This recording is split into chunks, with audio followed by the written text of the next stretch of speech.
मित्रांनो, काळ आपल्याला येणाऱ्या उद्याचे संकेत आधीच देत असतो। आपल्या आयुष्यात आनंद येणार आहे की वाईट दिवस सुरू होणार आहेत, याचा अंदाज आपल्याला येऊ शकतो।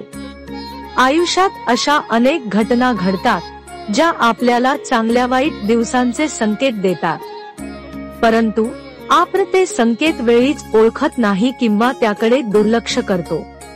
धर्मग्रंथात सांगितले गेले आहे की काळ आपल्याला येणाऱ्या उद्याचे संकेत आधीच देत असतो।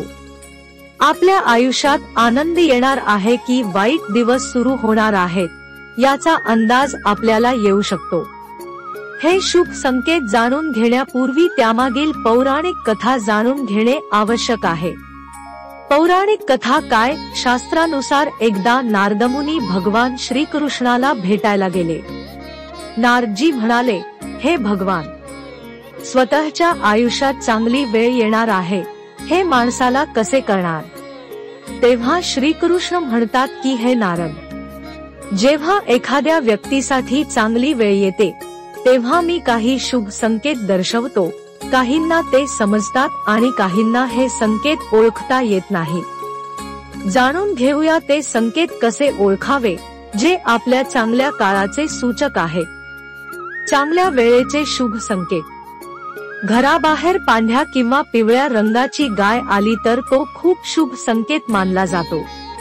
आपण गायीला रोटी खायला दिली पाहिजे, त्यातून आपल्याला पुण्य मिळते।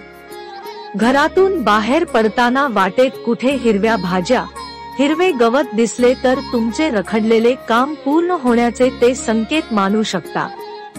जर घरामध्ये पक्षी येऊन किलबिलाट करत असतील आणि घरात घरट करून राहू लागले असतील तर त्याचा अर्थ काही शुभवार्ता मिळण्याचे ते संकेत आहेत। घराबाहेर पडताना जर एखाद्या पुरुष किंवा स्त्रीच्या हातात पाण्याने भरलेले भांडे दिसले तर ते देखील आपल्यासाठी शुभ मानले जाते। कधी कधी आपल्या तळहातावर खाज सुटते, तसे होत असेल तर येणाऱ्या काळात आर्थिक लाभ होऊ शकतो।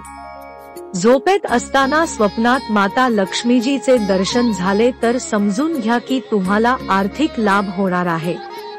अचानक मंदिरात पूजा किंवा आरती ऐकू आली तरी ते शुभ लक्षण आहे। त्याचप्रमाणे घरात पांढरे कबूतर दिसणे हे देखील येणाऱ्या चांगल्या काळाचे शुभ संकेत आहे।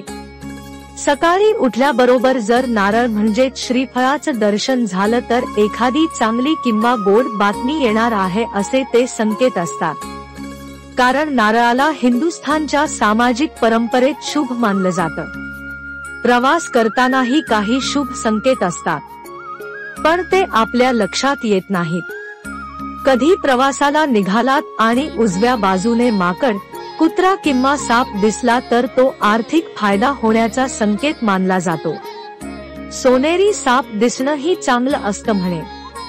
रात्री झोपताना जर पांढरा किंवा सोनेरी रंगाचा साप दिसला तर तो एक शुभ संकेत असल्याचं मानायला काहीच हरकत नाही। काही जणांना याचा चांगला अनुभव आलाय। हिरवा निसर्ग डोळे भरून पाहायला कुणालाही आवडेल, पण हाच निसर्ग जर स्वप्नात दिसला म्हणजे स्वप्नात एखादे नैसर्गिक चित्र दिसले तरीही ते शुभ मानलं जातं। त्यातूनही हा हिरवेगारपणा जर पाण्याच्या ठिकाणी दिसला तर ते त्याहूनही शुभ मानलं गेलं आहे। अशा प्रकारे हे काही संकेत आहेत जे आपल्याला शुभ घटना घडण्या अगोदर मिळत असतात।